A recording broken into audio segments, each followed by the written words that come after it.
హెబ్రీలకు రాసిన పత్రిక 12వ అధ్యాయము 29వ వచనం చూసినట్లయితే, ఏలి అనగా మన దేవుడు దహించు అగ్ని అయి ఉన్నాడు.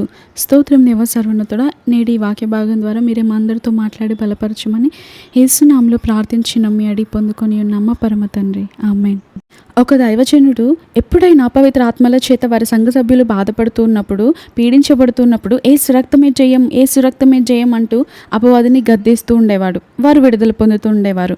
అయితే ఒక యవ్వనస్తుడు ఈ అపవిత్ర ఆత్మ చేత పట్టి పీడించబడుతూ ఉన్నప్పుడు ఆ యొక్క దైవజనుడు వారి యొక్క సంఘ సభ్యులందరూ కలిసి ఆ గృహానికి వెళ్ళి ఆ యొక్క అపవిత్ర ఆత్మని సరే ఏసు రక్తమే జయం, ఏసు రక్తమే జయమని గద్దించటలేదు, కానీ దేవుని స్తుతిస్తున్నారు.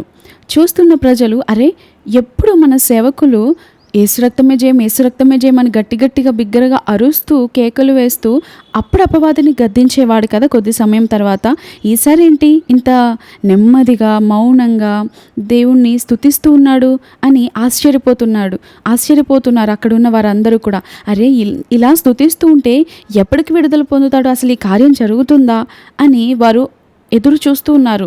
అందరూ ఇంకా నిరుత్సాహపడిపోతున్నారు, అందరిలో నిరీక్షణ కోల్పోతున్నారు. అసలు ఈ కార్యం జరుగుతుందా అన్న అవిశ్వాసంలోనికి వారు వచ్చారు. కానీ ఎప్పుడైతే ఈ దైవజనులు ఒక్కరే విశ్వాసముతో స్తుతిస్తున్నాడో అలా స్తుతించే కొలది దేవుని ప్రసన్నత అగ్నివలె దిగి వచ్చింది. హల్లెలూయా. మన దేవుడు దహించు అగ్ని అయి ఉన్నాడని వాక్యం ఇక్కడ మనం చదువుకున్నాం కదా. అక్కడ కుమ్మరించబడినటువంటి అగ్ని వంటి ఆ ప్రసన్నతను ప్రజలు చూసినప్పుడు, అనుభవించినప్పుడు వారు కూడా నోరు తెరిచి స్తుతించడం ప్రారంభించారు. ఈరోజు మనకు కూడా ఇలా స్తుతించాలి, దేవుని శక్తి పొందుకునేంతవరకు స్తుతించాలి, కార్యం జరిగేంతవరకు స్తుతించాలని మనకు ఆశగా ఉంటుంది. కానీ మనం కొద్ది సమయం స్తుతించిన వెంటనే రిజల్ట్స్ ఆశిస్తూ ఉంటాం. రిజల్ట్స్ కనబడకపోయేసరికి వెంటనే నిరుత్సాహంతో దాన్ని వదిలేస్తూ ఉంటాం. ఇంకా దీనివల్ల జరగదు, దీనివల్ల అవ్వదు, ఇక ఈ కార్యం దీనితో సాధ్యము కాదు అని వెంటనే మనం విడిచిపెట్టేసి వేరేది వెతుక్కుంటూ ఉంటాం, వేరే మార్గాన్ని వెతుక్కుంటాం. చూడండి, ఏది కూడా షార్ట్కట్లో మనం పొందుకోలేము. ఒకవేళ షార్ట్కట్లో ఏదైనా పొందుకున్నా కూడా, అందుకే భక్తుడు అంటాడు కదా, తుదకు అది దీవెన నొందకపోవును. మనకు దాని విలువ కూడా సరిగా అర్థం అవ్వదు. ఎప్పుడైతే మనం ఆశతో అత్యాసక్తితో దేవుని స్తుతించి కార్యం పొందుకుంటామో దాని విలువ మనకెంతో అర్థమవుతుంది. దాన్ని చేజార్చుకోలేము మరొకసారి. అక్కడ సేవకులు, అక్కడున్న సభ్యులందరూ కూడా ఎప్పుడైతే స్తుతిస్తూ దేవుని ప్రసన్నతను అనుభవిస్తూ ఇంకా దేవుని స్తుతిస్తూ ఉంటుండగానే ఆ యొక్క యువకునిలో ఉన్న దురాత్మ వెంటనే ఇక నేను భరించలేను, ఇక నేను ఉండలేను, వెళ్ళిపోతున్నాను అని చెప్పి పారిపోవడం జరిగింది. ఎందుకంటే మనం ఒక పాట పాడతాం కదా, స్తుతిస్తే సాతాండు పారిపోతాడు, సనిగితే సాతాండు మరల తిరిగి వస్తాడు అని.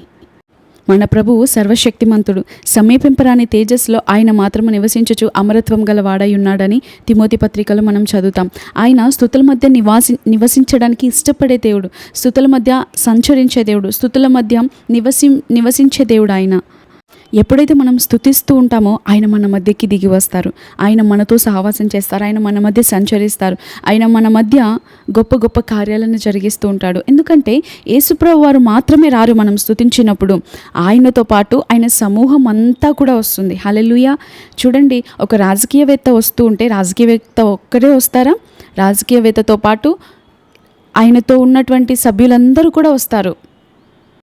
అంత మాత్రమే కాదు, దీన్ని మీకు అర్థమయ్యేలాగా చెప్పాలి అంటే, మనం ఫర్ ఎగ్జాంపుల్ మనం ఒక దగ్గరికి వెళ్తున్నాం, మనమంటే ఇష్టం లేని వారు అక్కడ ఉండడానికి ఇష్టపడతారా? మనల్ని చూసిన వెంటనే మొహం మార్చుకొని అక్కడ నుండి పారిపోతారు, అక్కడ నుండి కనబడకుండా బయటికి వెళ్ళిపోతారు. సేమ్ అంతే, యేసుప్రభు వారు మనం స్తుతిస్తున్నప్పుడు ఎప్పుడైతే మన ఎద్దకు వస్తారో అక్కడ అపవాది ఉండలేడు. దేవుని ప్రసన్నత ఉన్న చోట సమస్య ఉండదు, దేవుని సన్నిధి ఉన్న చోట సాతాను ఉండలేడు, దేవుని ప్రసన్నత ఉన్న చోట ఏ రోగానికి అవకాశం, అధికారం ఉండదు. ఎవరైతే ప్రభువును స్తుతిస్తూ ఉంటారో వారు మాత్రం దేవుని ప్రసన్నతను అనుభవించగలుగుతారు. ఒక్కరోజు స్తుతిస్తే పొందుకోగలుగుతామా? లేదు. కనీసం నేనైతే 1 సంవత్సరం తర్వాత, 2 సంవత్సరాల తర్వాత పొందుకున్న అనుభవాలు ఎన్నో ఉన్నాయి. దేవుని స్తుతిస్తూ ఉన్నప్పుడు ఆ 1 year, ఆ 2 years అప్పటి వరకు ఎలా ఉన్నాయో పరిస్థితులు, నేను స్తుతిస్తూ ఉన్నప్పుడు కూడా అలాగే ఉన్నాయి. దేవుని ప్రసన్నతను పొందుకోవడం కానీ అసలు ఏమీ లేదు నాకు. కానీ ఎప్పుడైతే నేను రెగ్యులర్గా అదే సమయానికి దేవుని సన్నిధికి వెళ్తూ స్తుతిస్తూ ఉన్నానో, ఆఫ్టర్ 1 year తర్వాత, 2 years తర్వాత నేను పొందుకున్న అనుభవాలు చాలా ఉన్నాయి. ఈరోజు మీకు స్తుతి గురించి నేను చెప్పగలుగుతున్నాను అంటే, స్తుతిస్తే దేవుని సన్నిధి వస్తుంది, దేవుని ప్రసన్నత వస్తుంది అని చెప్పగలుగుతున్నాను అంటే నేను అనుభవించాను కాబట్టే. ఒక్కసారి దాన్ని అనుభవించాము అంటే దానికి అలవాటు పడిపోతే ఇక అది లేకుండా మనం ఉండలేము. ఒకవేళ అది కోల్పోయినా కూడా ఆ నొప్పి ఎంతో భారంగా ఉంటుంది. అరే, ఒకప్పుడు అలా చేస్తే నేను దేవుని సన్నిధి పొందుకున్నాను.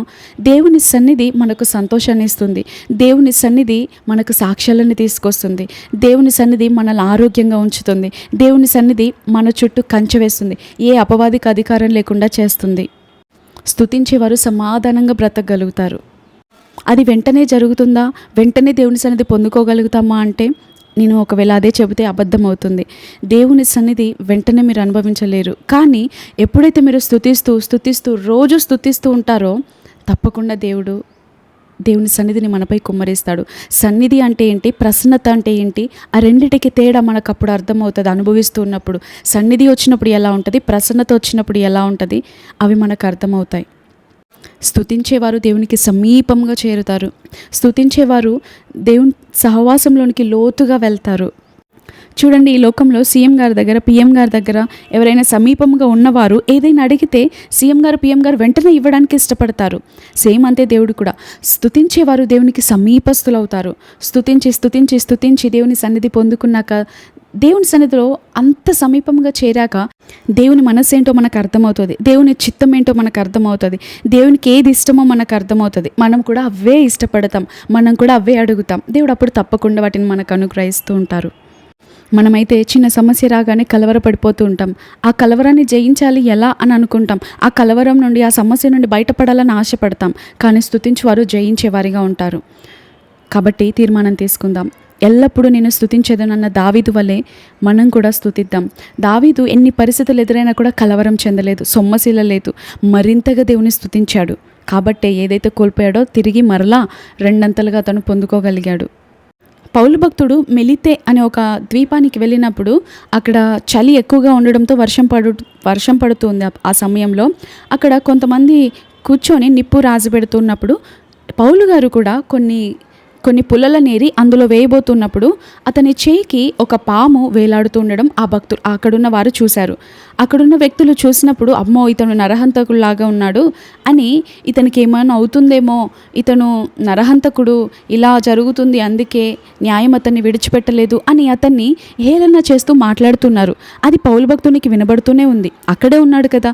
అందరూ ఒకరి తర్వాత ఒకరు మాట్లాడుకుంటూ ఉంటే పౌలు భక్తుడు ఏమైనా నిరూపించుకోవడానికి ప్రయత్నించాడా? ఏ మాత్రము నిరూపించుకోవడానికి ప్రయత్నించలేదు. నేను మంచివాణ్ణి, నేను దేవునికి సమీపస్తునిగా ఉన్నాను, నేను దేవుని స్తుతించేవాడిని, నేను గొప్ప దేవుని బిడ్డను అని ఏమైనా మాట్లాడా? లేదు. అక్కడ అతని గురించి తప్పుగా మాట్లాడుతున్నా కూడా ఏ మాత్రం నిరూపించుకోకుండా మౌనంగా ఉన్నాడు. అప్పుడు దేవుడే నిరూపించాడు అతను ఎంత గొప్పవాడో. అప్పటి వరకు నరహంతకుడు, దయ్యము అని ఎవరైతే అన్నారో, ఏ హాని కలగకుండడము చూచి వారి యొక్క అభిప్రాయాన్ని మార్చుకొని ఇతడు దేవుడు అంటున్నారు. చూసారా? ప్రజలు మనం కొన్ని పరిస్థితుల గుండా వెళ్తున్నప్పుడు, మనం నొప్పి గుండా వెళ్తున్నప్పుడు మనల్ని మనం నిరూపించుకోవడానికి ప్రయత్నిస్తూ ఉంటాము. కానీ స్తుతించేవారు దేవునికి సమీపంగా బ్రతికే పౌలుని దేవుడు విడిచిపెట్టాడా? ఎప్పుడైతే స్తుతించే దేవునికి సమీపముగా నడుచుకుంటున్నటువంటి ఈ పౌలు భక్తుడు వ్యతిరేకమైన మాటలు వింటూ ఉన్నప్పుడు కూడా మౌనంగా ఉన్నాడో దేవుడు వారికి నిరూపించాడు. ఎవరైతే అపహేళన చేశారో, ఎవరైతే అపహాస్యము చేశారో వారే అనారోగ్యం నుండి విడుదల పొందుకోవడానికి కారకుడయ్యాడు పౌలు. కాబట్టి మనం ఎదుర్కొంటున్న పరిస్థితులను బట్టి, మనకు కనబడుతున్నటువంటి సిచ్యువేషన్స్ని బట్టి వెంటనే మనం కలవరపడిపోకూడదు. అలా మాట్లాడుతున్నారు, ఇలాంటి సమస్యలు వస్తున్నాయి, ఇలా జరుగుతుంది అని ఎప్పుడు చింతించకుండా దేవుని వైపే చూస్తూ ఉండాలి. స్తుతించేవారు దేవునికి సమీపంగా అవుతారు. కాబట్టి ఈరోజు మీరు ఒక తీర్మానం తీసుకోండి, నేను స్తుతిస్తాను. ఒకవేళ మీరు మామూలుగా అరగంట స్తుతించే అలవాటు కలిగి ఉన్నట్లయితే క్లిష్ట పరిస్థితులు ఎదురైనప్పుడు రెట్టింపుగా స్తుతించడానికి ప్రయత్నించండి. మీ స్థితిని మారుస్తుంది. మీ సమస్యలో మీరు స్తుతించినట్లయితే అది సాక్ష్యంగా మారుతుంది. స్తుతించేవారు సమస్యల్లో ఉండలేరు, స్తుతించేవారు సనిగవారిగా ఉండలేరు, స్తుతించేవారు సంఖ్యలతో ఉండలేరు. విడుదల పొందుతారు, సాక్ష్యాలతో నింపబడతారు, సంతోషంగా ఉండగలుగుతారు, సమాధానంగా బ్రతకగలుగుతారు, ఆరోగ్యంగా ఉంటారు, దేవుని సన్నిధిని అనుభవించగలుగుతారు. కొన్నిసార్లు మీరు అనుకున్నట్టుగా మీ జీవిత విధానం ముందుకెళ్ళకపోవచ్చు. కొన్నిసార్లు మీరు అనుకున్నట్టుగా మీతో ఉన్న మనుషులు మీకు సహకరించకపోవచ్చు. అరే, వారు ఇలా ఉంటే బాగుండే, ఇలా సహకరిస్తే బాగుండే, ఇలా ప్రేమిస్తే బాగుండే అని మనం అనుకుంటూ ఉంటాం. మనం అనుకున్నట్టుగా వ్యక్తులు ఉండరు, మనం అనుకున్నట్టుగా పరిస్థితులు ఉండవు. ఆ సమయంలో కూడా స్తుతించడం మనకు కొన్నిసార్లు కష్టం అనిపించినా కూడా ఏమని అనుకోవాలి అంటే, నేను ఆయనని ఇంకనూ స్తుతిస్తాను, ఎందుకంటే నేను ఆయనను ప్రేమిస్తున్నాను కాబట్టి నాకైనా సమస్తం మేలు కలుగుటకే ఈ రీతిగా జరిగిస్తున్నాడు అని మనం ఇంకా స్తుతించడానికి ప్రయత్నించాలి. ఆ పరిస్థితులు మనల్ని త్రొక్కివేయాలని చూసినా మనము పరిస్థితులను త్రొక్కేవారిగా ఉండాలే తప్ప మనం కృంగిపోయేవారిగా ఉండకూడదు. ఎప్పుడైతే మనం ఆ దుఃఖంలో కూడా స్తుతిస్తూ ఉంటామో, ఆయన మన దుఃఖమునకు ప్రతిగా ఆనంద తైలమును, భారభరితమైన ఆత్మకు ప్రతిగా స్తుతి వస్త్రాన్ని ఇచ్చి ఇంకా ఎక్కువగా స్తుతించడానికి మనకు సహకరిస్తాడు. స్తుతించే వారిని స్తుతించండి స్తుతించండి అని వదిలేస్తాడా అక్కడే స్తుతిస్తూ ఉంటుండగా? లేదు, గొప్ప సాక్ష్యాన్ని వారికి ఇస్తాడు దేవుడు. మనం స్తుతిస్తుంటుండగా మన చుట్టూ ఉన్న వాతావరణంలో మార్పు కలుగుతుంది, మన స్థితిగతుల్లో మార్పు కలుగుతుంది, మనం ఎదుర్కొంటున్న పరిస్థితుల్లో, పోరాటాల్లో, వ్యక్తుల జీవితాలలో కూడా మార్పు కలుగుతుంది. స్తుతించేవారు సమయాన్ని సద్వినియోగపరుచుకుంటారు. కొంత సమయం దొరికినా చాలు వారు స్తుతిస్తూనే ఉంటారు. అలా స్తుతించేవారంటే దేవుడికి చాలా ఇష్టం. కాబట్టి నిత్యం ఆయనను స్తుతిస్తూ ఆయన నామాన్ని గణపరుద్దాం, ఆయన నామాన్ని హెచ్చిద్దాం. ఆయన నామాన్ని జ్ఞాపకార్థంగా ఉంచే ప్రతి చోటికి ఆయనే వచ్చి వారిని ఆశీర్వదిస్తానని వాక్యం సెలవిస్తుంది. కాబట్టి నిత్యం స్తుతులతో ఆయన నామాన్ని హెచ్చిద్దాం. అట్టి కృప భాగ్యం దేవుడు మనకు అనుగ్రహించునుగాక. ఆమేన్.